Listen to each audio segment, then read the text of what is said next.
Hello there YouTube, this is Vargas XX78 with another Tales from the Vargas Vault videos. On this occasion I wanted to take a quick look at a format that is not seen anymore, and that's the magazine size comic books. Now as you guys know, I'm a big fan of comic books.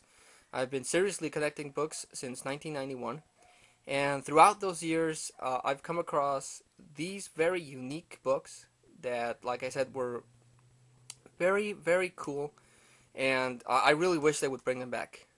Uh, First book I want to show you guys is Batman, Son of the Demon. And just to put it into perspective, this is the magazine size book, and this is a current book, Batman and Robin. And as you can see, it is bigger. So it gives the artist more space to really show off his work.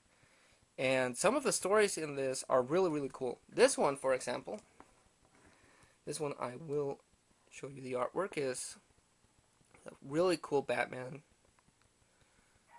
illustration there.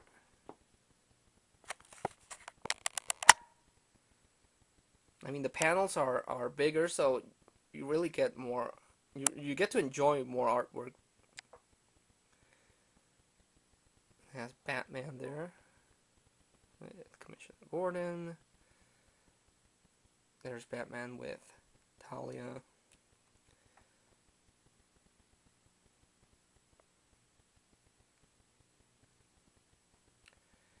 Just a really cool little book here, and this is my second favorite of these giant size books that I own. And the story in this one is very cool. For a while it was considered an Elseworlds tale, because in this book, and if anyone knows, correct me if I'm wrong, but as long as I've been reading Batman books, this is the first book where Batman actually gets it on with a woman, and that's Talia al Ghul. The story revolves around a criminal, terrorist that wants to cause massive destruction, so Batman teams up with Ra's al Ghul to stop him. During the course of the story, Ra's al Ghul basically declares Batman his son, so he's able to marry Talia. Like I said, they get it on, and they produce a child. By the end of the story, Batman just can't stand by Ra's al Ghul, so he leaves, and Talia tells Bruce that she lost the baby, but in fact she gave it away. Now, with the introduction of Damian Wayne, even though Damian Wayne is genetically engineered, I still think and feel that this is the inspiration for that story. So even though it's still considered an Elseworld tale, you could still fit it into the main storyline. And like I said, it's a really good story. And it's my second favorite book of these giant size formats. This came out around the 80s, and the other book I have around that time, which of course I bought it afterwards, is Spider-Man, Parallel Lives. This book focuses on the relationship of Peter and Mary Jane, and this one showed that Mary Jane knew Peter was Spider-Man back when she was a sometime neighbor of him when they were kids. And this book, this is the book that proves my case why the marriage worked. It set up their relationship throughout the years, and it shows that in a way they were meant for each other. And this is just a really nice book. And of course now it's pointless because Marvel and Joe Quesada destroyed the marriage. But still, this is a really nice Spider-Man book. And just every time I reread it, it just makes me get so angry with the whole devil thing. But anyway, then they stopped doing those type of books. But a few years ago, DC, Alex Ross, and Paul Dini decided to bring it back for a 4-issue special series that focuses on DC's 4 main characters. Well, in my opinion, there's only 3 main characters, but they included one because Alex Ross really likes him. The first book that came out is Superman, Peace on Earth, and these books focus on their characters. It doesn't have any of their rogues gallery. Superman doesn't fight against Brainiac or Lex Luthor. In this book, Superman takes a closer look at his role as a hero and decides to take a more proactive approach and end world hunger. Which, of course, doesn't end well because you can't really go around feeding people because, a lot of governments won't allow it. So yeah, he encounters that problem. But it's a really down to earth story, and I really like it. That's the other reason why I'm really liking J. Michael Straczynski's run on the Grounded series right now in Superman. It's just really bringing down the character in a more human way. And Superman is he's Superman. He's not supposed to be brought down to level, but those type of stories really work. Then, just because I put it up there, Marvel and DC decided to make a book, a crossover in the giant format, and that's Superman Fantastic Four. In this one, Superman gets a message and finds out that Galactus might have been involved in the destruction of Krypton. So he travels to the the Marvel universe, I'm sorry, to ask the Fantastic Four about it, and he actually does meet up with Galactus, and becomes the Herald of Galactus.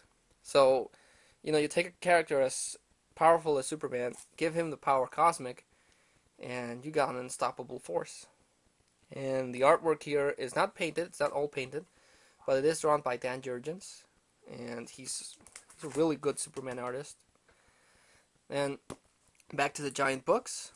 The second book in the four main characters that they made is Batman, War on Crime, and this is my favorite of these giant size formats. As you guys know, I'm a big Batman fan, and what they did in this is just incredible. In this one, Batman takes a closer look at his battle on crime, figuring out he can stop a lot of criminals during a day, but eventually he'll never get rid of crime unless he focuses on the roots of what causes people to commit crimes. Again, he doesn't fight against the Joker or an infused rogues gallery, just Batman trying to deal with the human problem of crime. And this is by far my favorite of these giant books. And the third book that came out was focused on Shazam or Captain Marvel, but I didn't much care for Captain Marvel when these books came out. I mean, I didn't get Captain Marvel.